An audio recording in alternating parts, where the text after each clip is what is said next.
বাঁচাও বাঁচাও, কেউ আমাকে বাঁচাও, প্লিজ হেল্প মি। আম্মু, আমি তোমার মেয়ের রিয়া। কেমন দিলাম বলো তো? রিয়া কিরকম ফাজলামি তোমার এটা?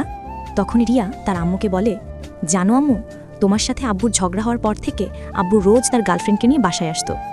আজকে যখন আমি একটু কেক খাচ্ছিলাম তখন ওই আন্টি আমাকে অনেক বকা দেয়। আর এজন্যই আমি কান্না করতে করতে ড্রাইভারকে নিয়ে তোমার সাথে দেখা করার জন্য বের হলাম। তো রিয়া সোনা বলো, এখন কি করলে তুমি খুশি হবে? তোমার মনটা একদম ফুরফুরা হবে। আম্মু, আমার কাছে একটা প্ল্যান আছে তোমাকে অফিসে নিয়ে যাবার জন্য।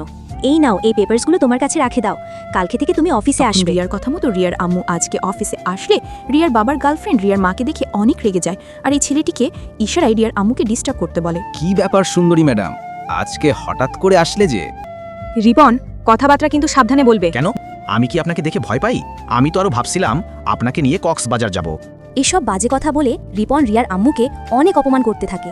তখনই রিয়া তার আব্বুকে নিয়ে অফিসে এসে যা করলো তা দেখলে তোমরা সকলে অবাক হয়ে যাবে। আল্লাহর এই সুন্দর নামটি দেখে যে ভিডিওতে লাইক করে চ্যানেলটি সাবস্ক্রাইব করে দিবে। হে আল্লাহ, তুমি তাদেরকে হজ করো, তৌফিক দান করো। এরপর রিয়ার আব্বু এসে এই শয়তান রিপনকে চাকরি থেকে বাদ দিয়ে দেয়।